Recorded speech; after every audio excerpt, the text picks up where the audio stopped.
चाहे वह नशा किसी भी जाति के लोगों को दिया जाए या किसी भी धर्म के लोगों को दिया जाए, नशा केवल अपना काम करना शुरू कर देता है कि जो व्यक्ति नशा को लेता है उसकी मानसिक स्थिति को कमजोर कर देता है और खराब कर देता है।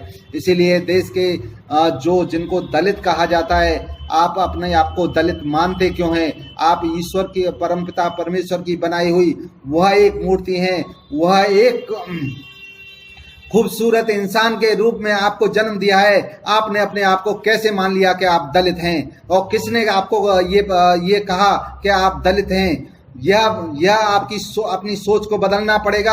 आप अपने आप को एक इंसान मानिए और इंसानियत के नाते से आप अपने आप को एक अच्छे खान पीन रखिए और अच्छी अपनी शिक्षा ग्रहण करिए। और क्या आपके दलित परिवार में कोई भी इंजीनियर नहीं बनता है, कोई साइंटिस्ट नहीं बनता है, कोई मुख्यमंत्री नहीं बना, कोई माने चलिए राष्ट्रपति नहीं बना? तो आपने मान कैसे लिया? क्या आपके जब आप पैदा हुए थे उस समय आपके शरीर पर कहीं लिखा हुआ था कि आप दलित हैं? अरे ये काम करने की बात है। जब आपका बच्चा ये माने चलिए डॉक्टरी का काम करता है तो आप कहाँ से दलित हो गए? आप जो माने चलिए कोई भी व्यक्ति क्या अपने घर की नालियां साफ नहीं करते?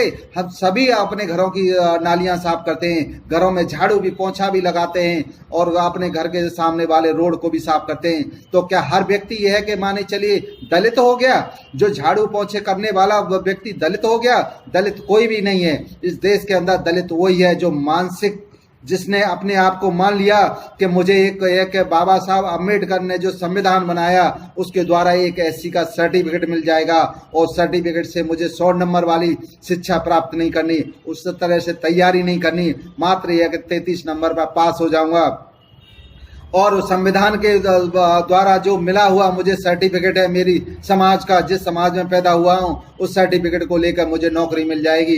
अधिक मुझे मेहनत करने की शिक्षा में जरूरत नहीं है। तो ऐसे लोगों से बचिए क्योंकि अपने आप को आप खुद ही कमजोर कर रहे हैं। इसके लिए विकास इंडिया पार्टी यही कहना चाहती है कि देश के गरीब और कमजोर परिवार के लोग अपने आप को एक जाति और उस बंधन में मत बांधिए, क्योंकि विकास इंडिया पार्टी किसी जाति और धर्म को नहीं मानती है। हम यहाँ सभी इंसान हैं और इंसानियत के लिए हम काम कर रहे हैं। इसलिए देश के युवा मैं आपसे हाथ जोड़ के यही विनती करता हूँ कि अपने आप को दलित मत मानिए, अपने आप को ओबीसी मत मानिए, अपने आप को जनरल मत मानिए। जनरल कोई दूसरी दुनिया से नहीं आया है, ओबीसी वाला किसी दूसरी दुनिया से पैदा नहीं हुआ है और दलित भी कोई दूसरी दुनिया से नहीं आया है। यह हमारी मानसिक सोच है और मानसिक सोच उन्हीं चतुर लोगों ने बनाई हुई है जो कि देश में कुछ काम नहीं कुछ करना चाहते, बस यही देखते हैं कि किन लोगों को किस तरह से भिड़ाया जाए और अपनी दाल रोटी चलती रहे।